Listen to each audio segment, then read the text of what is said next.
संत श्रेष्ठ ज्ञानेश्वर महाराज आणि जगद्गुरू तुकाराम महाराजांच्या दोन्ही पालख्या ज्या आहेत ते पुण्यामध्ये मुक्काम आहेत आणि मुक्कामाच्या ठिकाणी आपण पाहतोय की या सगळ्या महिला वारकरी ज्या आहेत ते दिवसभराचा शीन आपल्या गवळणीच्या माध्यमातून ज्ञानोबा माऊलींच्या तुकारामांचा गजर करत घालवताना पाहायला मिळतात।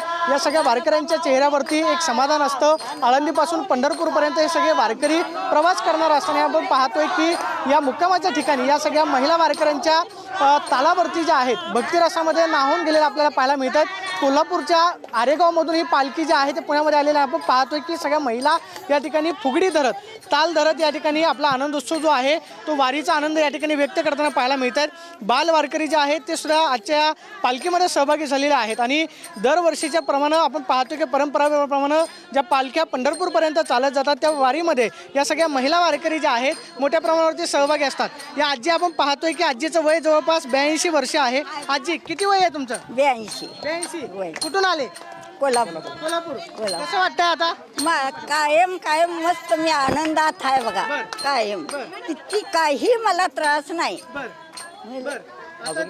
काय सांगितलं विठ्ठलाला? काय सांगितलं? हाय अशीच माझी धन संपदा एवढी ठेव। हे शरीर जे आहे ते त्याला मी अर्पण केले। हे माझं काही यात फरक पाडू नको। आज मात्र गोळी नाही काय नाही, आज मात्र अशी ठेवल्यात असं जेवढं तुझ्या पात्र पोचू भगवंताने एवढ्या जेवढीच कटाळा येत नाही का? आळंदीपासून पंढरपूर पर्यंत जायचं चाललं मला मी आळंदी ते पंढरपूर काही मला त्रास होत नाही, कधीच होत नाही। इथनं कोल्हापूरच्या अक्कलकोट करतोय तरी मला त्रास होत नाही। रोज 45 किलोमीटर चालतोय तरी काय मला त्रास होत नाही। आता काय भगवंतानं बोलवलं काय? भगवंतानंच बोलवलं म्हणून आलो। औंधा येतच नव्हतो खरं भगवंत म्हणला तो आल्याशिवाय मी जाणार। एवढा पाऊस पण आहे सगळीकडे, पाऊस पाणी आहे सगळं म्हणूनच खरी तरी बी आनंद वाटतोय मला। राहिलो तर आबा माझं घेण्यात माझ्या आलं तू का राहतीस? दिंडीचा मालक देण्यात आला आणि म्हटलं तू का राहतीस? मग आणि दादा म्हटलं तू याय पाहिजे। म्हणजे पावसा पाण्याची काय भीती काय मला भीती वाटत नाही। कुठून आलात तुम्ही? आम्ही कोल्हापूरहून आलेलो आहे। हा दिंडीचा सोहळा स्वर्गी नाही म्हणून ह्या जन्मी हा सोहळा प्रत्येकाने करावा। हा सोहळा स्वर्गी नाही, आपल्याला जो देह दिलाय परमेश्वरनं तो ह्या वारीसाठी दिलाय, त्याचा सदुपयोग केलाच पाहिजे। ह्या वारीचा सुख सोहळा फार मोठा आहे।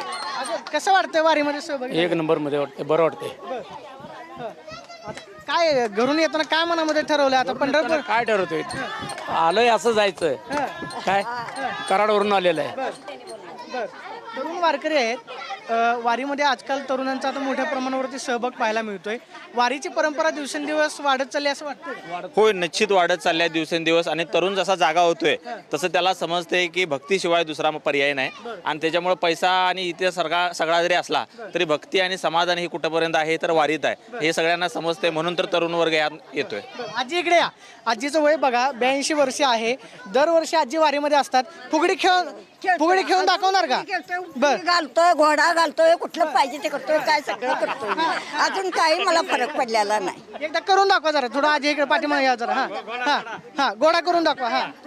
आपण पाहतोय की आजी ज्या आहेत त्या 82 वर्षाच्या आजी आहेत आणि आजीचा उत्साह आपण पाहतोय की या ठिकाणी मोठ्या प्रमाणावरती आजी ज्या आहेत त्या आपला आनंद उत्सव जो आहे तो साजरा करताना पाहायला मिळतात। विठ्ठलाच्या भक्तीमध्ये आजी नाहून गेलेल्या आहेत आणि मोठ्या प्रमाणावरती जे वारकरी आळंदीला जातात, आळंदीपासून पंढरपूरपर्यंतचा प्रवास करतात त्या वारकऱ्यांना आपण पाहतोय की आजी आपण पाहतोय की आजी 82 वर्षाच्या आजी आहेत आणि या आजी आपण पाहतोय की आपला आनंद उत्सव जो आहे तो या ठिकाणी साजरा करताना आपल्याला पाहायला मिळतात।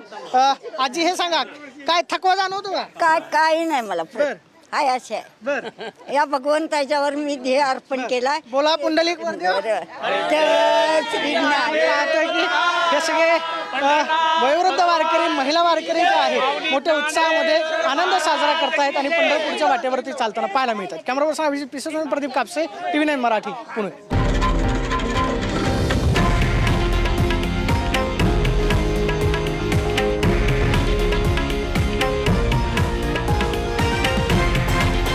हे आहे देशातील नंबर 1 न्यूज नेटवर्क आणि आपण पाहत आहात TV9 मराठी, एकमेव।